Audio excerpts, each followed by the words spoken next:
The elders tell a story of a young man that comes to them seeking wisdom. So they decide to take him fishing. But on this day, the fish weren't biting.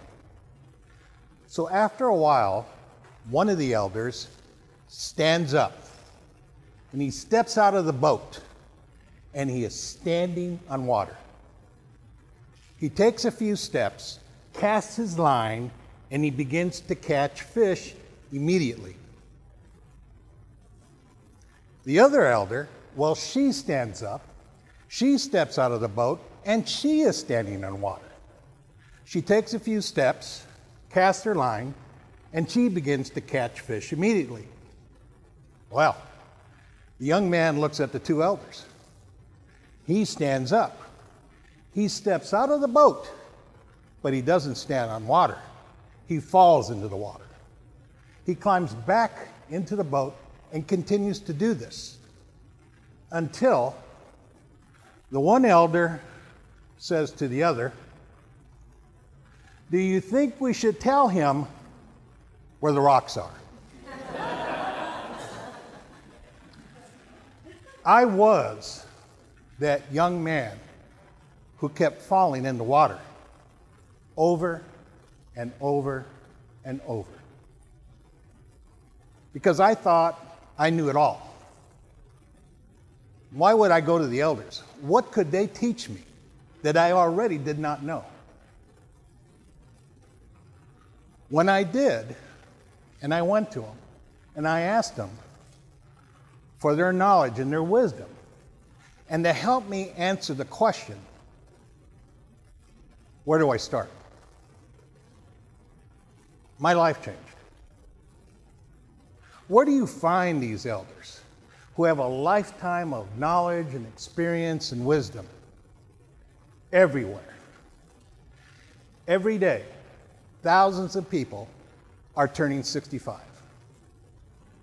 And because they are retiring, we are going to be faced with a problem we have not seen before at this level: a knowledge gap. Now, it's just a matter of numbers.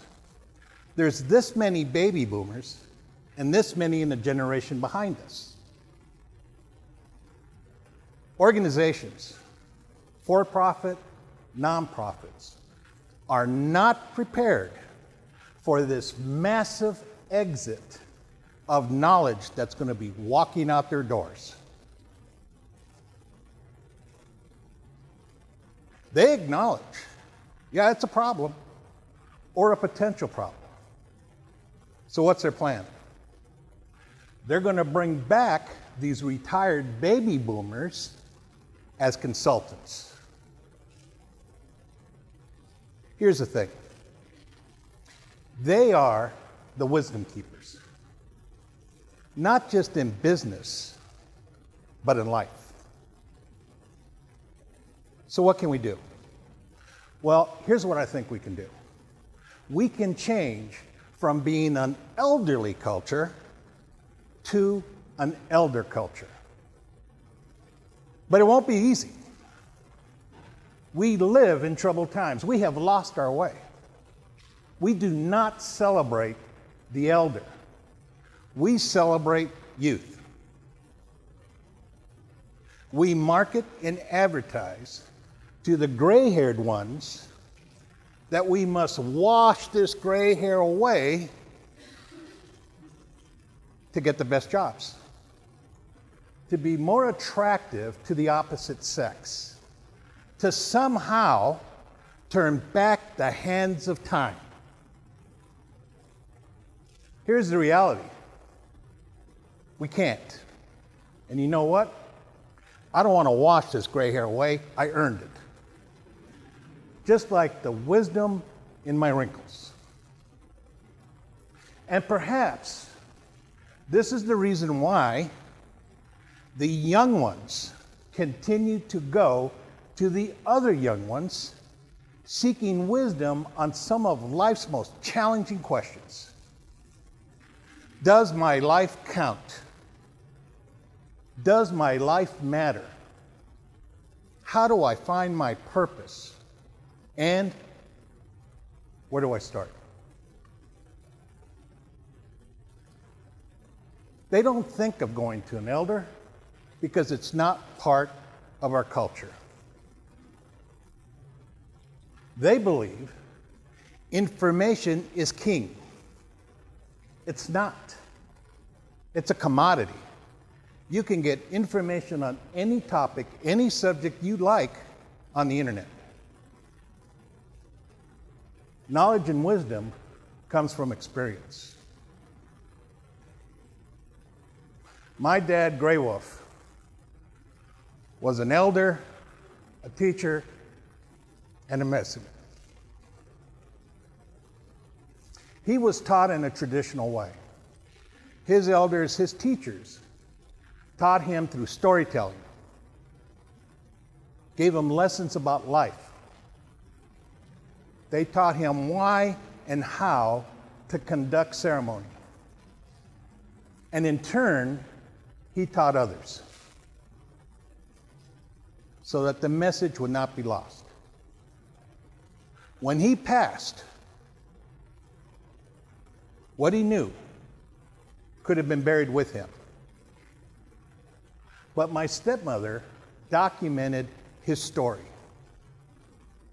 And she talked about his elders, his teachers, his beliefs, his teachings, and their experiences, so that the message could be carried on. Later, I received copies of letters that he had written to other people to help them on their journey, on their path. And then I found it. The handwritten pages, the chapter of his book called Red Mountain, where he was teaching his wisdom and his knowledge. Words matter.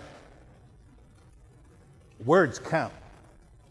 Many years ago, I was leading a men's retreat, and we were going to introduce our fathers to each other, not physically, but through photos and stories. And each of us in the circle had shared until it came to the last man. The last man opened up his jacket, and he took out an envelope. And very lovingly, he pulled out the letter. Tears began to form. And he shared the content. Father to son. The subject was this: today you are 21. In this letter, his dad wanted to teach him how to be a man. His dad went on to say, I don't know if I'm right, I don't know if I'm wrong.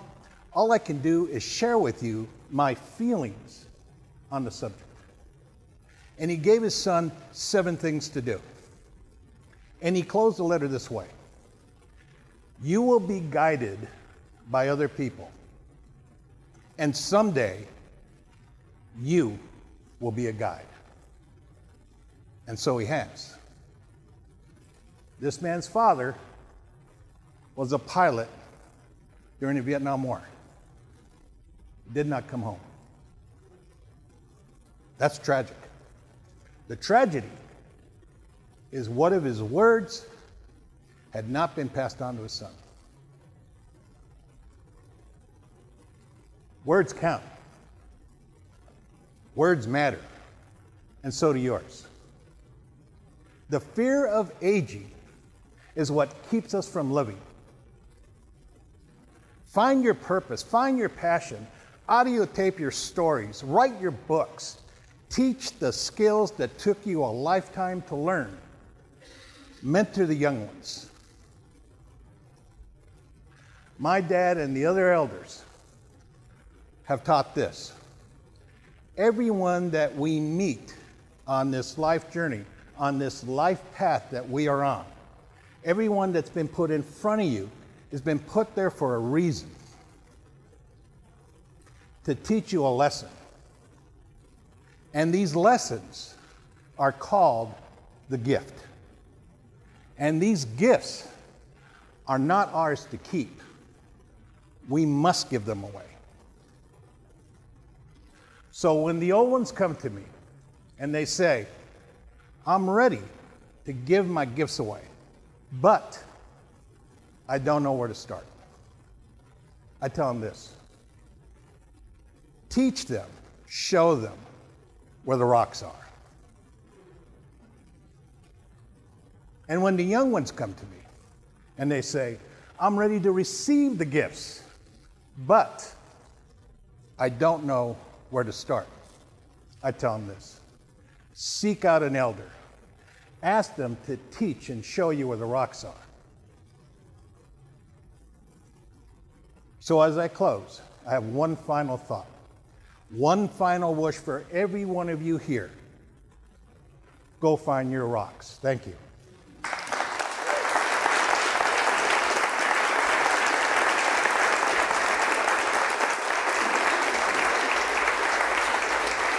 Wonderful.